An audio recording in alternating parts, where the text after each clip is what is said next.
দারুণ শট, দারুণ শট, দারুণ shot, Messi Messi Messi. Footballer Sohan কিন্তু ইতিমধ্যে দেখা দিচ্ছে মেসির ম্যাজিক ম্যাজিক ম্যাজিক। দেখেন কিভাবে কি করে, দেখেন একটুখানি দেখেন আর শেয়ার মারেন। দেখেন কিভাবে সোহান গেঞ্জিটা খুলতেছে, দেখেন।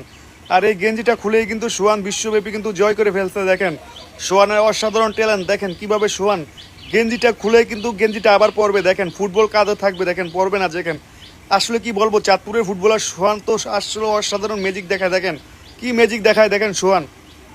আর এই সোহানের অসাধারণ স্কিলগুলো কিন্তু দেখতে হলে অবশ্যই আমাদের ভিডিওটি শেয়ার মারবেন, তাহলে কিন্তু আপনাদের চলে যাবে ভালো ভালো ভিডিও। দেখেন সোহানের কত অসাধারণ স্কিল দেখেন। আর সোহান কিন্তু গেঞ্জিটা বাস করে ফেললো, দেখেন এখন কিন্তু গেঞ্জিটা পরে ফেলবে সোহান কাঁধে বল নিয়ে। দেখেন আসলে এই ছোট্ট বয়সে কেউ পারবে না এরকম খেলা দেখাইতে। আর বড়দেরকেও তো বললাম, তারা তো আর আগেই পারবে না, কারণ ছোট্ট বয়সে সোহান যা দেখায় তা দেখার মতো। দেখেন তাই তো সোহানের ভিডিও সবাই শেয়ার মারে এবং দেশবাসীকে দেখার সুযোগ করে দেন। দেখেন কত সুন্দর ভিডিও, দেখেন অসাধারণ। আসলে এইভাবে সোহান কিন্তু প্রতিনিয়ত খেলা দেখায়। আর সোহানের খেলা দেখতে কিন্তু হাজার হাজার দর্শক কিন্তু মাঠে ভিড় করে থাকে। দেখেন এটা হচ্ছে চাঁদপুরের ফুটবলার সোহান। দেখেন বলটাকে কিভাবে নিয়ে দেখেন কি করে, দেখেন অবশ্যই শেয়ার মারবেন, সবাই শেয়ার মারবেন। দেখেন